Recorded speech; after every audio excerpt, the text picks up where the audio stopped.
This is a way of learning hands together scales, and I'm going to illustrate it with D major scale.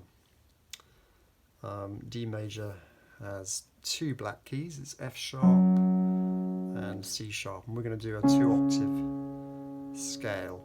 You need to keep tabs on what each of your hands is doing, so you'd have to concentrate on what finger you're on in each hand simultaneously, and that's the challenge of hands together piano, and it's one of the reasons why doing scales is helpful for our playing, to help us increase our awareness and our concentration on what our fingers are really doing.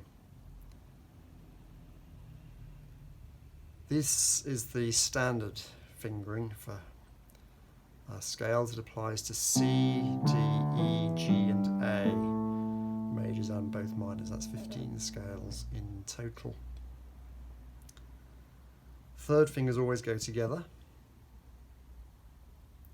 Thumbs go together on the keynote.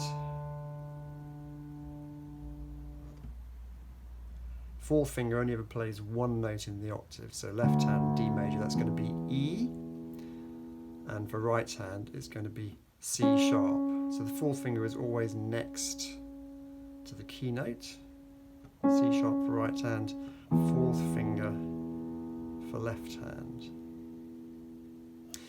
And how it all goes together is like this. So we start with the Ds, and we use the fingers in the order that they are just sitting on the keys, one finger to a key.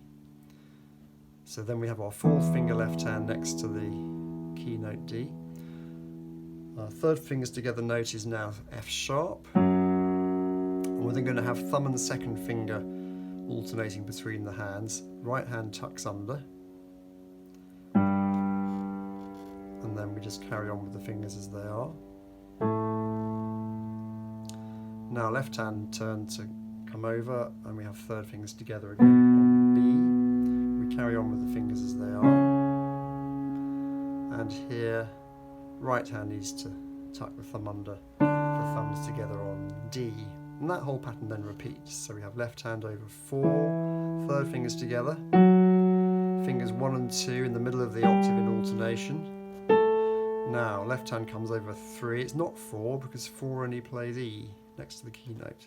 This is the third fingers together moment, and we just carry on with the next fingers up to the top, and we come down, we have third fingers together. Now it's time for left hand thumb to come under. Left hand 4 doesn't play A, it plays E. So we need to bring the thumb under, and there's our section in the middle of the octave with fingers 2 and 1 in each hand alternating. Now it's third fingers together, left hand and right hand carry on. There's our left hand fourth finger on E, thumbs together moment on the keynote D, right hand fourth finger over for C sharp, third fingers together. Here's time for left hand thumb to come under, not fourth finger. We're going to have 2 and 1 and 1 and 2, middle of the octave. Now it's time for third fingers together, which happens to be on F sharp, and we carry on with the fingers as they are to the keynote D. And I'm going to do in the next video a little sort of mantra you can use just to help remember that pattern and learn the combinations of finger movements so that you only use your 4 fingers on the right keys. If you can get your 4 fingers right, it solves about 2/3 of the mistakes that we tend to make.